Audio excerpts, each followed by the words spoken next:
महाराष्ट्राच्या सांस्कृतिक विभागातर्फे जी बाल नाट्य स्पर्धा होते आहे त्याची अंतिम फेरी घेण्याचा बहुमान अमरावतीला मिळालेला आहे आणि त्यासाठी मुख्यमंत्री देवेंद्रजी फडणवीस, सांस्कृतिक विभागाचे मंत्री आशिष शेलार यांचे मनपूर्वक आभार आम्ही मानतो। कारण ही महत्त्वाची आमच्यासाठी गौरवशाली बाब आहे की बालनाट्य एकांकिका स्पर्धा घेण्याचं यजमानपद अमरावतीच्या नाट्यमंडळीला मिळालेलं आहे आणि यामध्ये 43 संघ येणार आहेत आणि साधारणतः 1207 कलाकार आणि तंत्रज्ञ या नाट्य स्पर्धेमध्ये उपस्थित राहतील।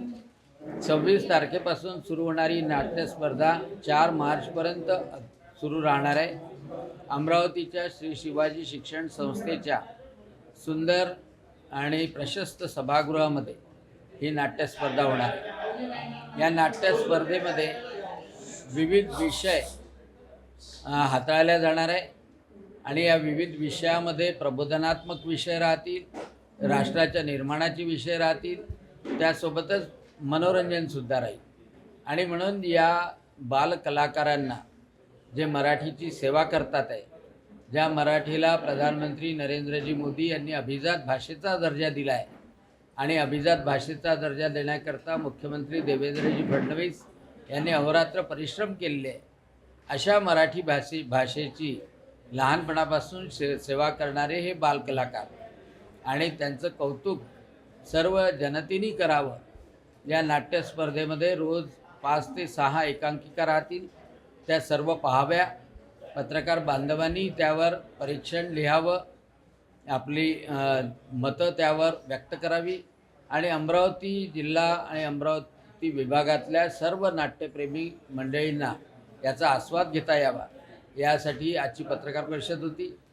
आणि आपल्याही सर्वांना आवाहन करतो की एवढ्या सुंदर या अंतिम फेरीच्या नाट्य स्पर्धेला आपण सर्वांनी उपस्थित राहावं आणि आनंद घ्यावा आणि बालकलाकारांचा, मराठीच्या बालसेवकांचा उत्साह वाढवावा, एवढी माझी नम्र विनंती। तुमच्या संघटनेचे अध्यक्ष माझे मार्गदर्शक चंदूभाऊ डोरले, मिलिंद पहाळे, मिलिंदचंही कुटुंब नाट्यक्षेत्राशी जुळलेलं आहे। त्याच्या वडिलापासून आणि जुन्या अमरावतीमध्ये जेव्हा परकोटाच्या आतमध्येच अमरावती होती तेव्हा इंद्रभवन थिएटरपासून म्हणजे सर्व महाराष्ट्रातले मोठे मोठे नाट्यकलावंत अमरावतीमध्ये आलेले आहे। लता मंगेशकर यांच्यापासून सुद्धा, म्हणजे त्या लता दिदी सुद्धा तिथे इंद्रभवन थिएटरमध्ये आलेले आहे। हा अमरावतीचा इतिहास आहे। स्मारक जिथे आहे तिथे त्यांनी मुक्काम केला होता लता दिदींनी। ही या शहराची परंपरा आहे। नाना पाटेकर कितीतरीदा अमरावतीला आले, म्हणजे राजाभाऊ मुले आझाद हिंद मंडळाचं जे कार्याध्यक्ष होते, आता मी कार्याध्यक्ष आहे वाडी, आणि या नाट्य परिषदेचा अखिल भारतीय संघटनेचा अमरावतीच्या शाखेचा उपाध्यक्ष म्हणून विदर्भाला ही नाट्य क्षेत्राची परंपरा आहे, सांस्कृतिक क्षेत्राची आहे, क्रीडा क्षेत्राची आहे।